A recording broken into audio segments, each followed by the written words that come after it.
এখন আমি কোথায় পাবো তাকে? কান্না করিস না, আমরা ঠিক পেয়ে যাব আশা করি। থাকার মতো একটা জায়গা হলো, কিন্তু আমাকে কিছু একটা করতে হবে। বসে বসে খাওয়া যাবে না। যে টাকা আছে তাতে 2-1 মাস খাইতে পারবো, তার আগে আমাকে একটা ব্যবস্থা করতে হবে।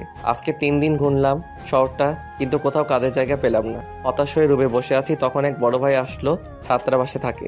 কি ব্যাপার, তোকে চিন্তিত মনে হইতেছে? ভাই আসলে তেমন কিছু না, শুধু ভাবছি এখানে একটা কাজের ব্যবস্থা করব কিভাবে, এটাই। তোমার নাম যেন কি? ভাই আমার নাম আশিক। তো তুমি কোনো কলেজে ভর্তি হওনি? না ভাই, এখানে নতুন আমি, আর আমার লেখাপড়া করার মতো টাকা পয়সা হবে না। একটা কাজের ব্যবস্থা করে চেষ্টা করব পড়াতে। পার্ট টাইম জব করবে আমার এক পরিচিত লোকের ফ্যাক্টরিতে, তাহলে কলেজে পড়তে পারবে। ভাই কাজের ব্যবস্থা করে দিলে তো খুবই ভালো হয়। আপনাকে যে কি বলে ধন্যবাদ দিব আমার জানা নেই ভাই। ধন্যবাদ দিতে হবে না, তুমি কলেজে ভর্তি হলেই আমি খুশি হব, বুঝলে? ঠিক আছে ভাই।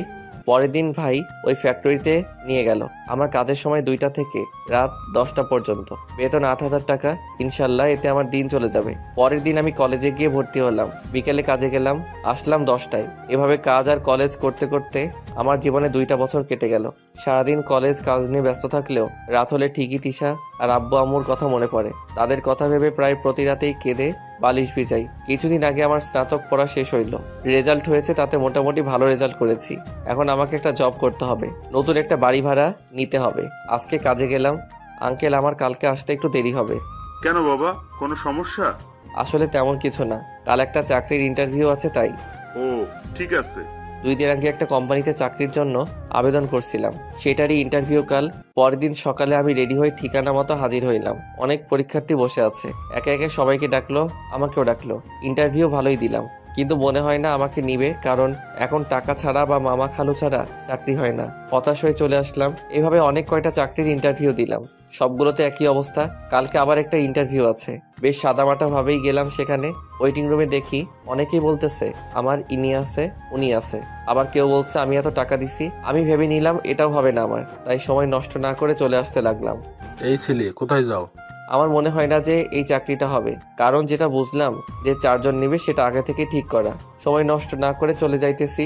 তুমি কোথায় কি শুনেছো জানি না, তবে এই অফিসের বস খুবই ভালো মানুষ। তিনি সত্যিকারের মেধা দেখে চাকরি দেন। তুমি যদি মেধায় টিকতে পারো তাহলে তোমার চাকরি হবে। দেখি তাহলে ইন্টারভিউ দিয়ে কি হয়। একে একে সবাই দিল ইন্টারভিউ। 108 নম্বরে আমার সিরিয়াল আসলো। সেই সকাল থেকে বসে আছি, এখন প্রায় দুপুর হয়ে আসছে, প্রচুর খিদা লাগছে। আমি ইন্টারভিউ বোর্ডে প্রবেশ করলাম, দেখলাম 3 জন লোক বসে আছে আর একটা সিট খালি রয়েছে তাদের মাঝে। তারা আমাকে প্রশ্ন করলো, আমি মোটামুটি উত্তর দিলাম। তারপর একটা স্যার আমাকে বলল, তোমার তো চাকরি হবে না, কারণ তোমার আগে কোনো চাকরির অভিজ্ঞতা নাই। স্যার আমার চাকরিটা খুবই দরকার।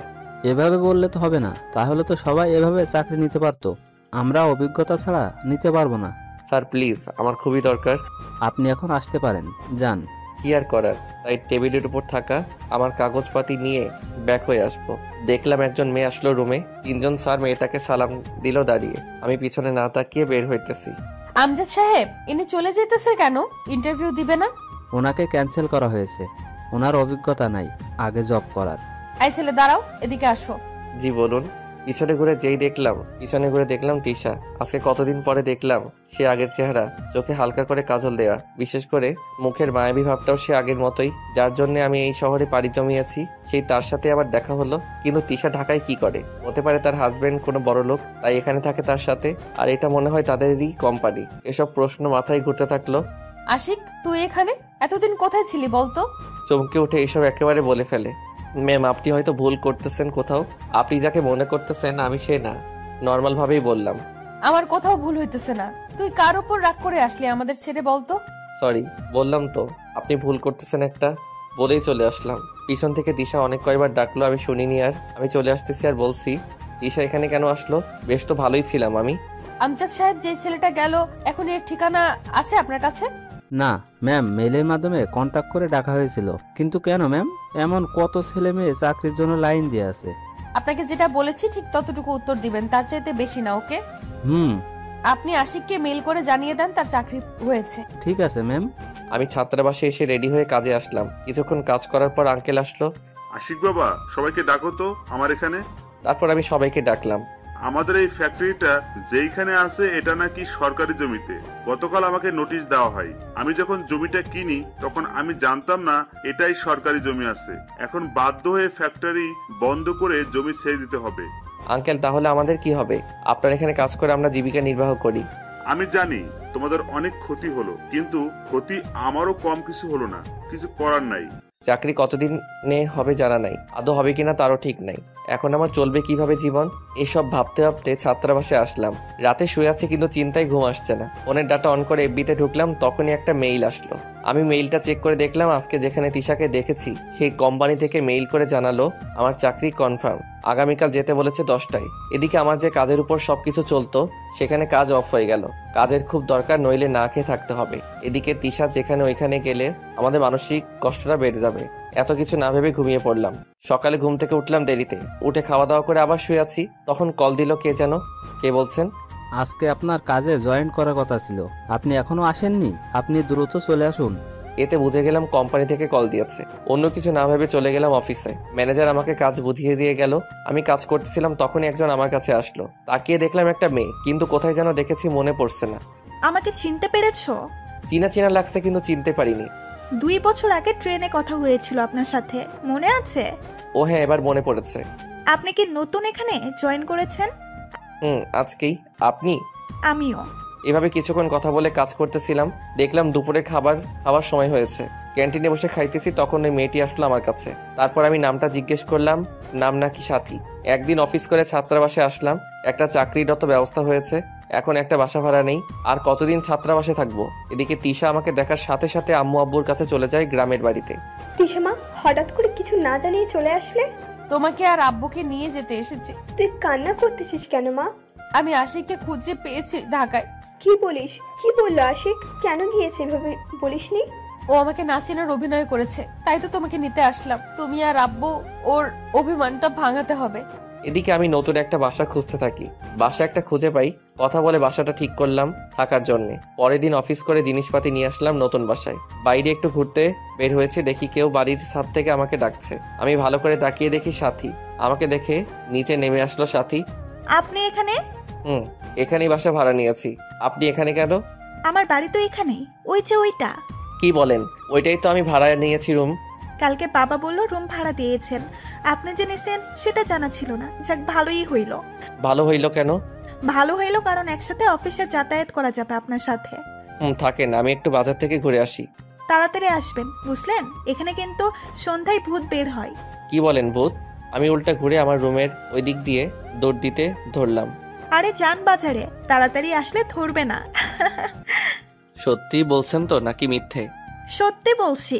তারপর আমি বাজার গিয়ে রাতের খাবারটা নিয়ে আসলাম। রুম গোছাতে গোছাতে ক্লান্ত হয়ে পড়েছি, তাই রান্না করার উপায় নেই। রাতে খেয়ে ঘুমাবো, তখনই সাথী আর একটা ছোট মেয়ে সাথীর ভাগ্নি আসে আমার রুমে। এত রাতে এখানে? আপনার খাবার দিতে আসলাম, আম্মু পাঠিয়েছে। এটার কোনো দরকার ছিল না, আমি খাবার নিয়ে এসেছি হোটেল থেকে।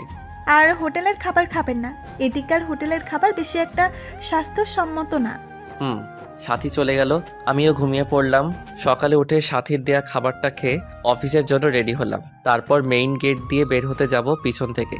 এই যে মিস্টার, কখন থেকে দাঁড়িয়ে আছি আপনার জন্য, আর আপনি আমাকে রেখে চলে যেতেছেন। সরি, আমি খেয়াল করিনি। চলুন, তাড়াতাড়ি দেরি হয়ে যাবে নয়তো। অফিসে এসে কাজ করতেছি, একভাবে আমার মতো করে। কেউ যে আমার পাশে বসে আছে খেয়ালই করিনি। হঠাৎ মাথা তুলে দেখি তিশা। অনেকটা অপ্রস্তুত হয়ে গেলাম। আপনি এখানে? আমি এই অফিসের বস, তাই আমি এখানে আসতেই পারি। ও সরি ম্যাম। তোর সরি এর গুষ্টি কিলাই। আমাকে ছেড়ে এখানে এসেছিস কেন? ওইখানে কিভাবে থাকতাম? নিজের ভালোবাসার মানুষকে অন্যের হতে দেখতাম চেয়েছে। এগুলো কথা আপনাকে বলছি কেন? আপনি তো কখনো কাউকে ভালোবাসেননি যে জানবেন। সেদিন তোকে জেলাস ফিল করানোর জন্য বলেছিলাম আমি কলেজের ছেলেটাকে ভালোবাসি। পুরোনো কথা বাদ দেন, ওগুলো আর মনে করতে চাই না। এখন আপনি অফিস সংক্রান্ত কোনো কথা থাকলে বলেন। তিশা কিছু না বলে মন খারাপ করে চলে গেল। এখন আর পুরনো কথা মনে করিয়ে লাভ কি? তিশার তো বিয়ে হয়ে গেছে, হয়তো ঢাকায় থাকে তার স্বামী। দেখলাম চোখের কোণে একটু পানি গড়িয়ে পড়ছে। তাড়াতাড়ি সেটা মুছে নিয়ে কাজে বসে পড়লাম। লাঞ্চ টাইমে সাথী আসলো, আমাকে নিয়ে ক্যান্টিনে গেল। সাথী আর আমি খাইতেছি, দেখলাম তিশা পাশের টেবিলে বসে আমাদের একসাথে দেখে রাগে গজগজ করতেছে। সাথী, এখানে কি তোমরা ঘুরতে আসছো নাকি? না তো ম্যাম, অফিসে আসছি। ইনি কে হয় তোমার? কলিগ সাথে বন্ধু। নেক্সট টাইম যেন তোমাকে এর সাথে দেখি না, বুঝলে কথা? আমি নীরব দর্শকের মতো দেখছি আর ভাবছি এইরকম আমার উপর অধিকার যদি তিশা আগে দেখাতো তাহলে ওকে ভালোবাসা দিয়ে রাঙিয়ে রাখতাম। কিন্তু আফসোস, বিকেলে অফিস করে রুমে এসে অফিস ড্রেসে বিছানায় গা এলিয়ে দিলাম। শরীরটা ক্লান্ত থাকায় ঘুমিয়ে গেলাম। কলিং বেল বাজার শব্দে ঘুম ভাঙলো। তাড়াতাড়ি যেয়ে খুলে দিলাম। খোলার সাথে সাথে বড় আব্বু আম্মু আমাকে জড়িয়ে ধরে কান্না করতে লাগলো। আজকে কতদিন পরে তাদের দেখলাম। তুই আমাদের কথা একবারও ভাবলি না? আমরা তোকে ছাড়া কিভাবে থাকবো? কি বলবো, কোনো উত্তর নাই আমার কাছে। তুই কেন চলে আসছিস আমরা জানি বাবা। তুই তিশাকে ভালোবাসতি, আমাদের বলবি না একবার? আর তাছাড়া তোদের বিয়ে ছোটবেলা থেকেই ঠিক করা ছিল। বড় আম্মু, ওইসব কথা এখন বলে কি লাভ? এখন তোর বিয়ে হয়েছে। তিশা দূরে দাঁড়িয়ে আছে, ওর দিকে তাকিয়ে। কার বিয়ে হয়েছে? তিশার বিয়ে হবে কেন? ও তো তোকে ভালোবাসে। তাহলে তিশা এই ঢাকা শহরে কেন? আর অফিসের বস হইলো কিভাবে? এই কোম্পানি তো তিশার মামার কোম্পানি, এইটার দায়িত্ব তিশাকে দিয়েছে। তুই চলে আসার পর ও একদম ভেঙে পড়ে, তাই ওকে কোনো কাজে ব্যস্ত রাখতে ঢাকায় ওর মামার কাছে পাঠাই। আব্বু আম্মু, তোমরা খাবার রেডি করো তো, খুব ক্ষুধা লাগছে। বড় আব্বু আম্মু পাশের রুমে গেল, আমিও চলে আসতে যাব। অমনি তিশা আমার টাই ধরে একদম কাছে টেনে আনে। করছেন কি? দম বন্ধ হয়ে যাবে তো। তোকে তো আমি মেরেই ফেলবো, এতদিন কষ্ট দিলি আমাকে। আমার একদম কাছে চলে আসলো। আমি পিছাতে পিছাতে খাটে পড়ে যাই। অমনি তিশা আমার উপরে শুয়ে পড়ে। আরে করছেন কি? উঠুন বলছি। না, উঠবো না, কতদিন পর তোমাকে কাছে পেলাম। আপনি তো আমাকে তুই করে বলতেন, তাহলে এখন তুমি কেন? তোমাকে আমি সেই ক্লাস 10 থেকে ভালোবাসি, কিন্তু বাড়িতে জানালে বা সবাই জানলে সমস্যা হবে ভেবে তুই করে বলতাম, কেউ আর সন্দেহ করবে না। কিন্তু আমি আগে থেকে জানতাম যে তোমার সাথে আমার ছোটবেলা থেকেই বিয়ে ঠিক। হয়েছে, এখন সরেন। বড় আব্বু আম্মুর কাছে যাই। কি জানি একলা বসে আছে।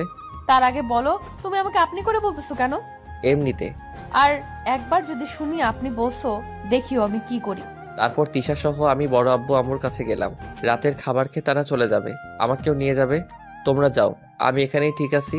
বড় আব্বু আম্মুকে বললাম, তুমি কিন্তু এবার বেশি বেশি বলছো। আমি রাগ করব কিন্তু, আর রাগ করলে আমি কি কি করতে পারি তুমি ভালো করেই জানো। এখানে বাসা ভাড়া নিয়েছি, টাকা দিতে হবে এবং জিনিসপাতি আছে। আমি পরে যাব, তোমরা যাও। ঠিক আছে, কাল বিকেলেই তোমাকে যেন আমাদের বাড়িতে পাই। আব্বু আম্মু, তোমরা গাড়িতে বসে চলে যাও, আমিও কাল বিকেলে যাব একসাথে। কি বলেন, আপনি এখানে থাকবেন? আমি ব্যাচেলর রুম ভাড়া নিয়েছি। এইখানে মেয়ে দেখলে আমার চরিত্র নিয়ে বাজে কথা উঠবে। তারপর তিশাও তারা সবাই চলে গেল। আমিও ঘুমিয়ে গেলাম। সকালে উঠে ফ্রেশ হয়ে বের হইলাম অফিসে যাওয়ার জন্য। সাথী আছে আমার সাথে। আমি বাড়ির গেট পার হইলাম, তখনই একটা মাইক্রো এসে থামলো। আশিক, চলো আমার সাথে। যাইতেছি তো অফিসে। একটা কাজ আছে, তুমি আসো। সাথী, তুমি অফিসে চলে যাও। ঠিক আছে ম্যাম। আমি গাড়িতে বসে আছি। কিছু দূর যাওয়ার পর হঠাৎ গাড়ি থামিয়ে, ওই তোর সাথে সাথে কি মেয়েদের সাথে কথা বলতে খুব ভালো লাগে নাকি তোর? সাথী আমার সাথে প্রায় অফিস যায়, আর কি থাকবে। না থাকলেই ভালো। তারপর অফিস করে বিকালে বাড়িতে আসার সময়। আপনাকে একটা কথা বলার ছিল। বলুন দেখি।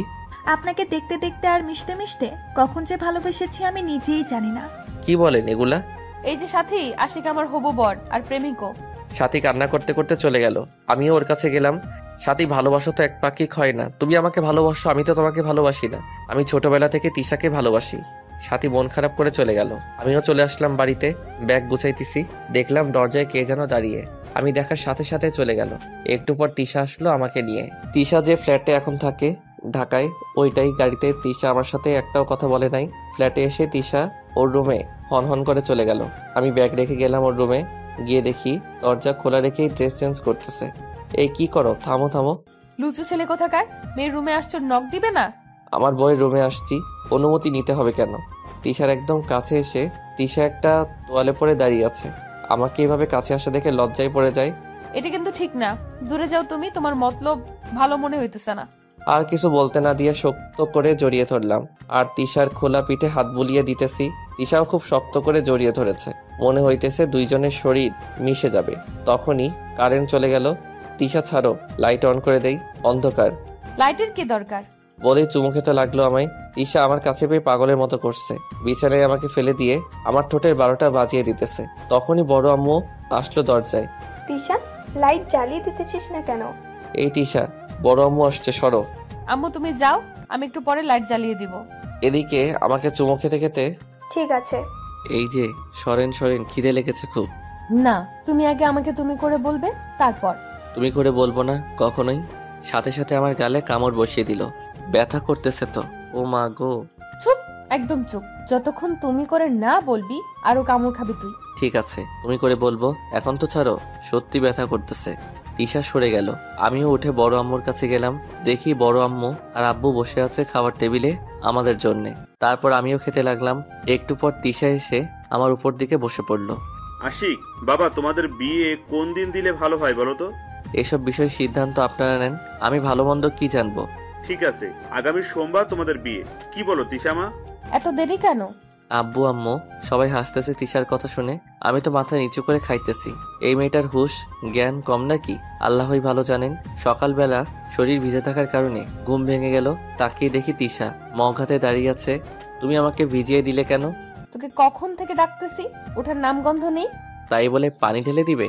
এখন তো পানি ঢেলে দিতেছি, বিয়ের পর দেখবি কি কি করি। ও বড় আম্মু আব্বু, আমি বিয়ে করব না এই জল্লাদ মেয়েকে। আর একটা কথা বললে তোর হাত পা ভেঙে দিব। হ্যাঁ তাই করো, হাত পা ভেঙে দিয়ে রাখো, তবু তোমাকে বিয়ে করব না। তোর হাত পা আমি ভাঙবো, বিয়েও আমিই করব। এখন তাড়াতাড়ি উঠে অফিসে চলো। একটু আদর করেও তো তুলতে পারতে ঘুম থেকে, দিল শরীরটা ভিজিয়ে। ও আদর করতে হবে আগে বলবে না? কালকে রাতের আদরের কথা মনে নাই? আমি সাথে সাথে গালে হাত দিয়ে দেখলাম এখনো কামড়ের দাগ আছে। না থাক, আদর লাগবে না। পাগল একটা। বিয়েটা হতে দাও, ভালোবাসা দিয়ে ভরিয়ে রাখবো। নাস্তা করে তিশা আর আমি অফিসে গেলাম। দুপুরের পর তিশা ডাকলো আমাকে তার কাছে। ডাকলে কেন? এখানে বসো। বলো। তিশা আমার কোলে বসে আমার ঘাড়ে মাথা দিয়ে। ভালো লাগতেছে না কেন জানি। কেন পাগলি, কি হয়েছে? জানি না, চলো আজকে কোথাও থেকে ঘুরে আসি। অফিস আছে এখনো? থাক অফিস, চলো তো। তারপর অফিস থেকে বের হলাম। তিশা গাড়ি বের করবে, তখন আমি, আজকে গাড়ি না, আমার সাথে আসো।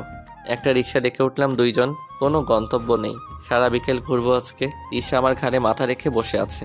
তিশা, তোমার শরীর কি খারাপ লাগতেছে? না, শরীর ঠিক আছে। তুমি চুপচাপ থাকলে আমার কি ভালো লাগে বলো? তখনই রাস্তার পাশে ফুচকার দোকান দেখে তিশা বায়না ধরলো ফুচকা খাবে।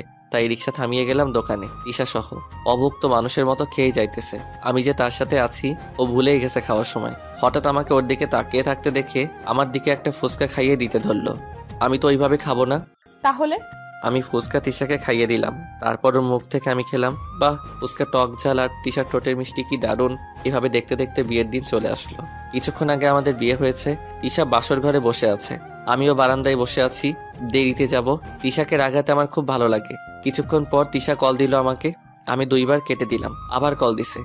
বলো কেন কল দিলে? তুমি কোথায়? কেন, কোনো সমস্যা? কল কেটে দিছে। যাই দেখি কি বলে। রুমে ঢুকে দেখি কেউ নেই ঘরে। ভালোই হয়েছে। আমি গিয়ে শুয়ে পড়লাম। ঘুমের ভাব নিয়ে শুয়ে আছি। ঈশা ওয়াশরুম থেকে রুমে এসে দেখে আমি শুয়ে ঘুমিয়ে আছি। রাগে পুরো ফুলতে লাগলো। আমি তো এদিকে ভয় শেষ। সোজা আমার উপর বালিশ দিয়ে মারতে থাকলো। কি হলো, মারতেছো কেন? কতক্ষণ ধরে এখানে বসে আছি, কই ছিলি বল? সাথীর সাথে একটু দেখা করতে গেছিলাম। বলতে দেরি, আমার গলা টিপে ধরতে দেরি নাই। এই ছাড়ো, ব্যথা পাইতেছি। তোকে তো আমি মেরেই ফেলবো আজকে। ঘরের বউ রেখে অন্যের কাছে কি কথা? পার্সোনাল কিছু কথা থাকতেই পারে আমাদের। তিশা আমাকে ছেড়ে দিয়ে অপর দিকে মুখ ঘুরিয়ে শুয়ে পড়লো। খেয়াল করে দেখলাম তিশা কান্না করতেছে। নিজেকেই খারাপ লাগতেছে এখন। বাসরাতে পাগলিটাকে কান্না করালাম। তিশা, এই তিশা। তিশা আমার হাতটা সরিয়ে দিল। শোনো আমার কথাটা একবার। কি শুনবো তোমার কথা? কিছু শোনা লাগবে না। আমার দিকে তাকিয়ে চোখের পানি দিয়ে গাল ভিজে গেছে। আমার 2 হাত দিয়ে মুখটা ধরে, তুমি সত্যি সত্যি কান্না করতেছো? আমি তোমাকে রাগাতে বলছি, সাথীর সঙ্গে দেখা করতে গেছিলাম। এখন আর আমাকে মিথ্যা বলতে হবে না। সত্যি বলছি। আমি বারান্দায় বসেছিলাম। পাগড়িটাকে পিছন দিকে জড়িয়ে ধরে আরো অনেক কথা বললাম, কিন্তু একটারও উত্তর দিল না। এখন কিন্তু বের হয়ে যাব রুম থেকে বলে দিলাম। সাথে সাথে তিশা আমার দিকে ঘুরে জড়িয়ে ধরে কান্না করতে লাগলো। তুমি কোথাও যাবে না। কান্না না থামালে যাব? এই যে আমি আর কান্না করব না। এই যে আমার বউ, আজকে তো আমাদের বাসরাত, কিছু হবে নাকি? কিচ্ছু হবে না আজকে। বললেই হইল, আমার বউ, আমি যা মন চাই তাই করব। তাহলে আবার আমার অনুমতি নেওয়ার কথা বলো কেন?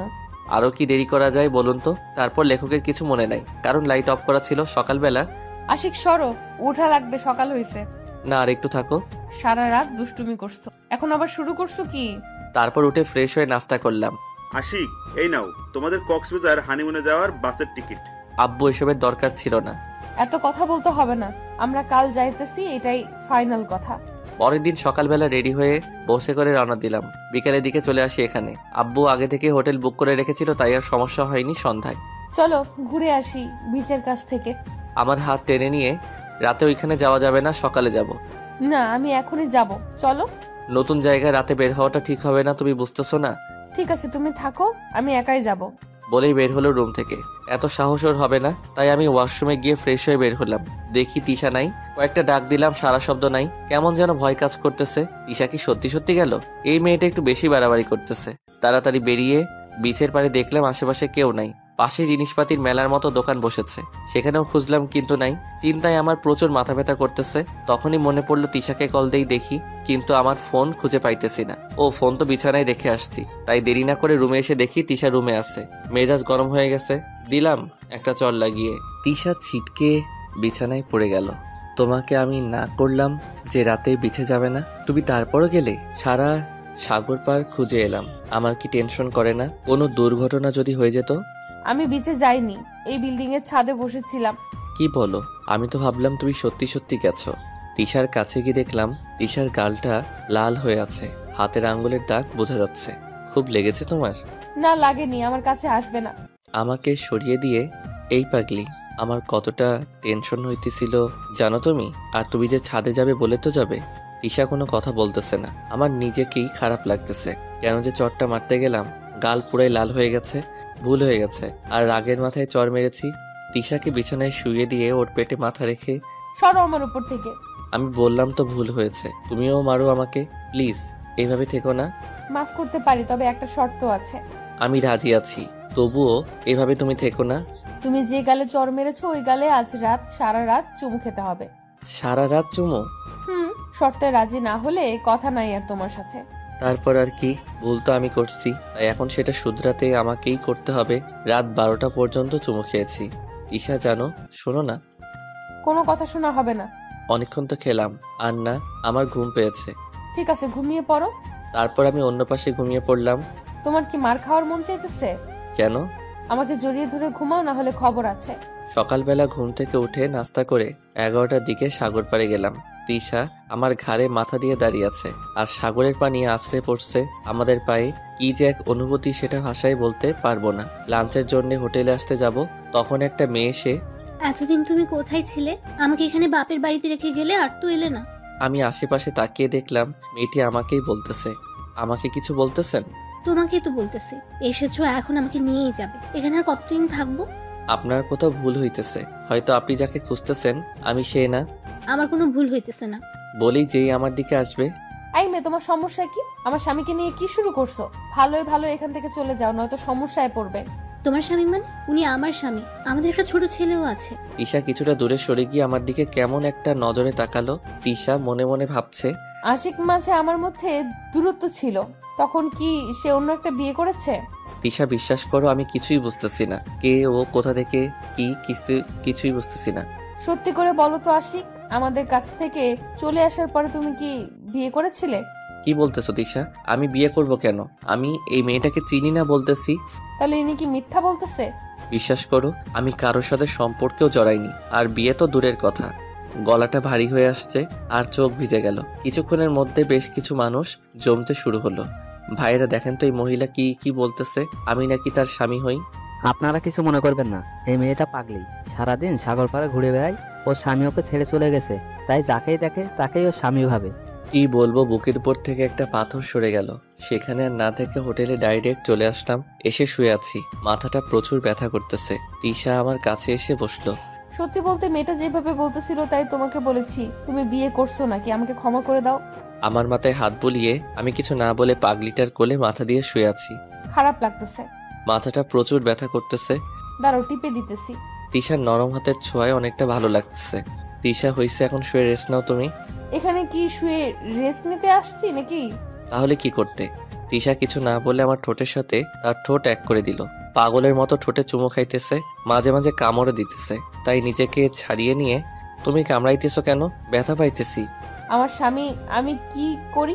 বলেই আবার শুরু করলো। তারপর দুজনে হারিয়ে গেলাম এক সুখের রাজ্যে সন্ধ্যায়। এই উঠো, ফ্রেশ হতে হবে। না, আমি উঠবো না। আমার বুকে নিজেকে শক্ত করে চেপে ধরে কোনো উপায় না পেয়ে তিশাকে কোলে করে ওয়াশরুমে নিয়ে গেলাম। ওকেও ফ্রেশ করলাম, আমিও করলাম। তারপর খাওয়া দাওয়া করে তিশা চলো বাসায় চলে যাই, এখানে ভালো লাগতেছে না। ঠিক আছে, কখন যাবে? কাল সকালেই যাই তাহলে। ওকে, আমি তাহলে জিনিসপাতি গুছিয়ে রাখি। আমি রিসোর্টের বারান্দায় দাঁড়িয়ে আছি। এখন থেকে সমুদ্রের বিশালতা অনুভব করা যায়। হঠাৎ করে আব্বু আম্মুর কথা মনে পড়ে গেল। আজকে তারা বেঁচে থাকলে কত সুন্দর হইতো, কতটা খুশি হইতো। এটা শুনলে যে তিশাকে আমি বিয়ে করেছি, চোখের কোণ দিয়ে পানি অটোমেটিক গড়িয়ে পড়ছে। তিশা পিছন থেকে জড়িয়ে ধরে আছে, সেদিকে আমার কোনো খেয়াল নেই। আশিক, এদিকে আসো তো। বলেই আমাকে নিয়ে বিছানায় শুয়ে দিল।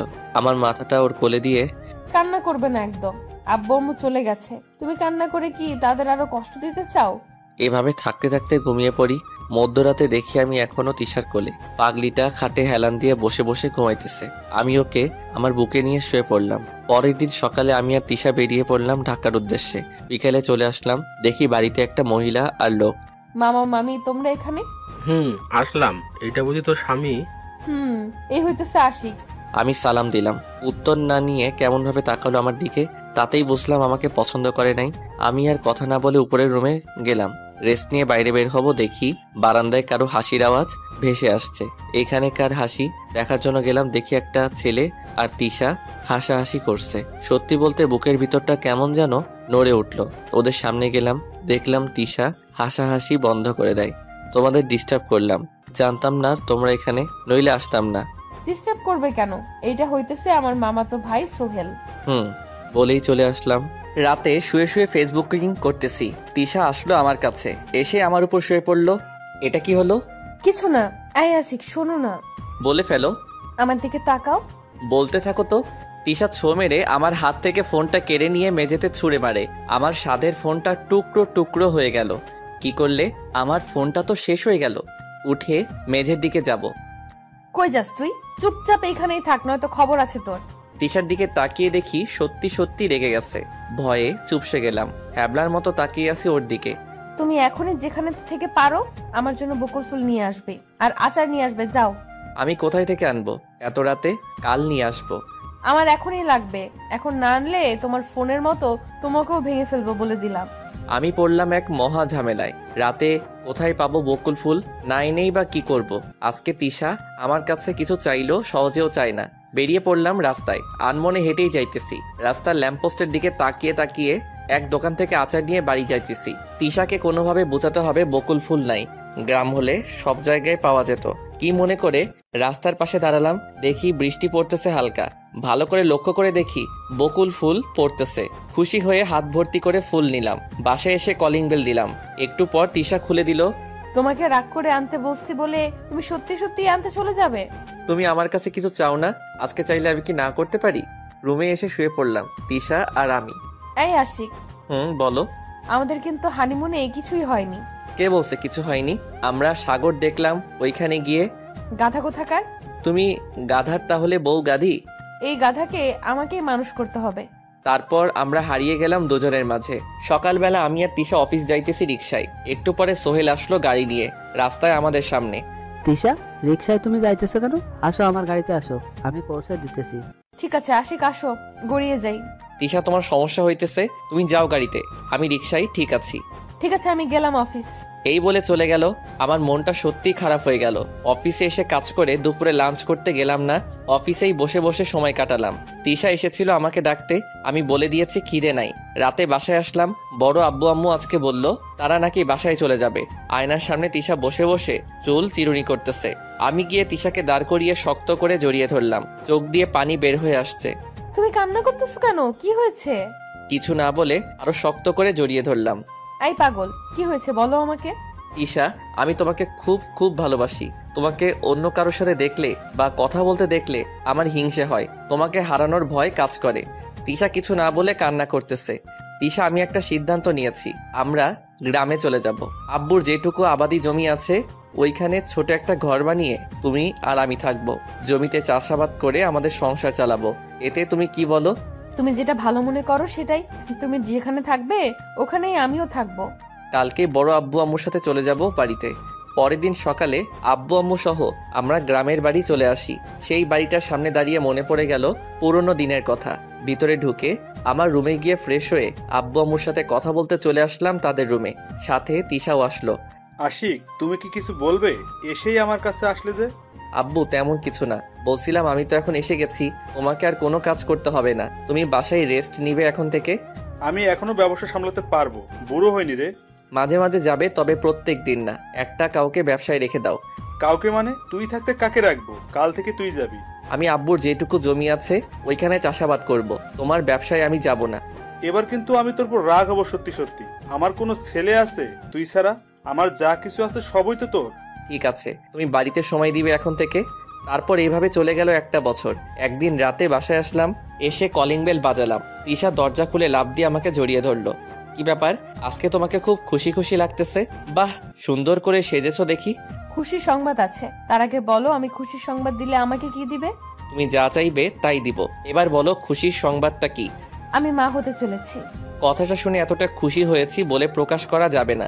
এই খুশির সংবাদ তুমি আমাকে এখন দিলে, আগে দিলে না কেন? তুমি কখন জানলে? বিকেলে অসুস্থ অসুস্থ লাগতেছিল, তাই আমার বান্ধবী ডক্টরকে ডাকছিলাম, সে টেস্ট করে জানালো। আব্বু আম্মুকে বলেছো? না, তোমাকে আগে দিব, তাই এতক্ষণ বসে আছি দরজার কাছে। তিশাকে কোলে নিয়ে আমাদের রুমে গেলাম। রুমে গিয়ে আব্বু আম্মুকে ডাকলাম, তাদের সংবাদটা জানালাম। তারা অনেক খুশি। তুমি বলেছিলে আমি যা চাইবো তাই দিবে। আব্বু আম্মু চলে যাওয়ার পর আমি আজকে অনেক খুশি। বলো তোমার কি চাই? এখন থেকে বিকালের আগে বাসায় এসে আমাকে সময় দিতে হবে। এইটুকু? আরো কি চাই বলো, যা বলবে সেটাই। আমাকে প্রচুর পরিমাণে ভালোবাসতে হবে, আর কিছুই চাই না। পাগলিটাকে বুকে নিয়ে শুয়ে পড়লাম। দেখতে দেখতে তিশার ডেলিভারির ডেট চলে আসে। সকালে ব্যবসায় হিসাব করতেছিলাম, তখন আব্বুর কল। আশিক, তুই কই? তাড়াতাড়ি হসপিটালে চলে আয়। তিশার প্রসব ব্যথা উঠেছে, আমি হাসপাতালে নিয়ে যাইতেছি। আমি দেরি না করে দ্রুত হাসপাতালে চলে যাই। দেখি আব্বু আম্মু ভিতরে বসে আছে। তিশাকে কি কেবিনে নিয়ে গেছে? না, তোকে ছাড়া তিশা কেবিনে যাবে না, কান্না করতেছে তোর জন্য। আমি তাড়াতাড়ি তিশার কাছে চলে গেলাম। তারপর তিশাকে কেবিনে নিয়ে গেলাম। তিশা, আমি কেবিনের বাইরে আছি, তুমি কোনো চিন্তা করো না। না, তুমি এখানেই থাকবে, আমার কাছে আসো। দুলা ভাই, আপনি বসেন তিশার সামনে, না হলেও কান্নাকাটি শুরু করবে। শান্তা